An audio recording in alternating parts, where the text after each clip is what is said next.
আসসালামু আলাইকুম বন্ধুরা, প্রতিদিনের মতন আজকে একটি নতুন রেসিপি নিয়ে চলে এলাম। আজকের রেসিপি হচ্ছে ফুলকপি দিয়ে রুই মাছের ঝোল। ফুলকপি দিয়ে রুই মাছের ঝোল তো আপনারা অনেক করেছেন, কিন্তু আমার মতন করেছেন? আমি যেইভাবে আজকে রেসিপিটা আপনাদের ঘরে দেখাবো, আশা করি আজকের রেসিপিটা আপনাদের ঘরে খুব ভালো লাগবে।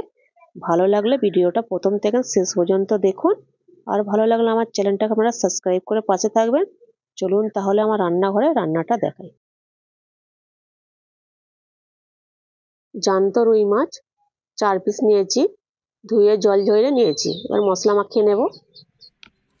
সামান্য নুন দিয়ে দিলাম, হলুদ গুঁড়ো দিয়ে দিলাম, লঙ্কা গুঁড়ো দিয়ে দিলাম, সামান্য একটু সরষের তেল দিয়ে দেবো। ভালো করে মাখিয়ে নেব।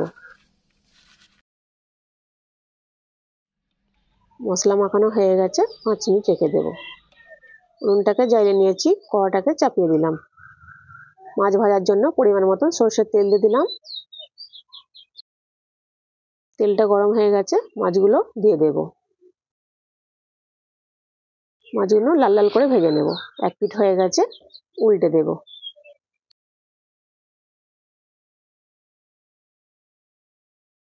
মাছগুলো ভাজা হয়ে গেছে, তুলে নেব।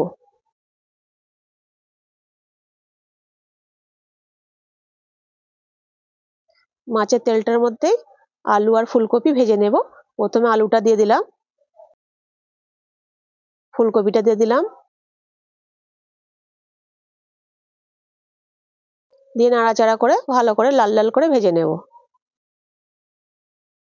ফুলকপি আলু লাল লাল করে ভাজা হয়ে গেছে, তুলে নেব। তুলে নিয়েছি। ওই কড়ার মধ্যে আবার সরষের তেল দিয়ে দেব। দুটো পেঁয়াজ কুচি দিয়ে দিলাম।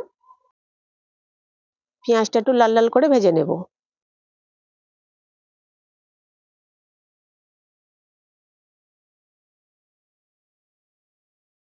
পেঁয়াজটা লাল হয়ে গেছে, 1 চামচি আদা রসুন বাটা দিয়ে দিলাম, হলুদ গুঁড়ো দিয়ে দিলাম, লঙ্কা গুঁড়ো দিয়ে দিলাম, জিরে গুঁড়ো দিয়ে দিলাম, ধনিয়া গুঁড়ো দিয়ে দিলাম, স্বাদ অনুযায়ী নুন দিয়ে দিলাম, কাশ্মীরি লাল লঙ্কা গুঁড়ো দিয়ে দিলাম, দিয়ে ভালো করে কষিয়ে নেব। সামান্য একটু জল দিয়ে দেবো, মশলাটা যাতে পুড়ে না যায়। জলটা দিয়ে ভালো করে কষিয়ে নেব।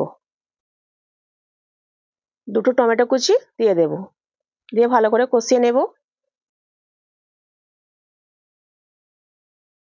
টমেটোটা গলে গেছে, দেখুন গ্রেভিটা গাঢ় হয়ে গেছে, কত সুন্দর কষানো হয়েছে। দেখুন তেলটা উপরে এসে গেছে। আগে থেকে ফুলকপি আলুটা যেটা ভেজে রেখেছিলাম ওটা ঢেলে দিলাম। ঢেলে দিয়ে হালকা হাতে 2-1 বার নাড়াচাড়া করে নেব।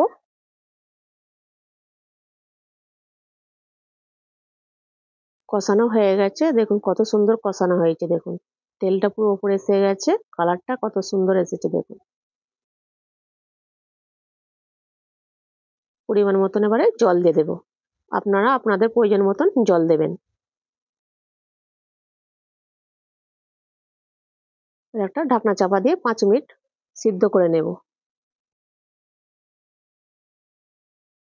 দেখুন ঝোলটা ফুটে উঠেছে, সিদ্ধও হয়ে গেছে। এবারে মাছগুলো দিয়ে দেব।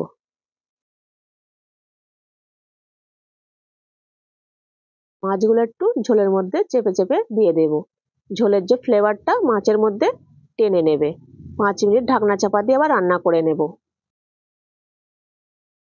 5 মিনিট পরে দেখুন ফুলকপি দিয়ে রুই মাছের ঝোল কত সুন্দর কালার এসেছে। দেখুন যে মাছ খায় না সেও মাছ খাওয়ার ইচ্ছে হবে। এভাবে তরকারিটা রান্না করবেন, দেখবেন সে নিশ্চয়ই খাবে। কত সুন্দর কালার এসেছে দেখুন। এবার উপর দিয়ে একটু ধনেপাতা কুচি দিয়ে দেব। আমি সামান্য ঘরোয়া মশলা দিয়ে তৈরি করলাম।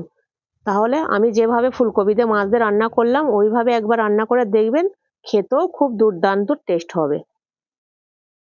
কি বন্ধুরা, ভালো লাগছে না দেখতে? দেখতেও যত সুন্দর, খেতেও খুব দুর্দান্ত টেস্ট হয়েছিল। ফুলকপি দিয়ে রুই মাছের ঝোল আমি যেভাবে রান্না করলাম একবার ওইভাবে আপনারা বাড়িতে রান্না করবেন। রান্না করে খেয়ে আমাকে কমেন্ট করবেন। আর ভালো লাগলে আমার চ্যানেলটাকে আপনারা লাইক করবেন আর সাবস্ক্রাইব করে পাশে থাকবেন। তাহলে আবার দেখা হচ্ছে নেক্সট ভিডিওতে।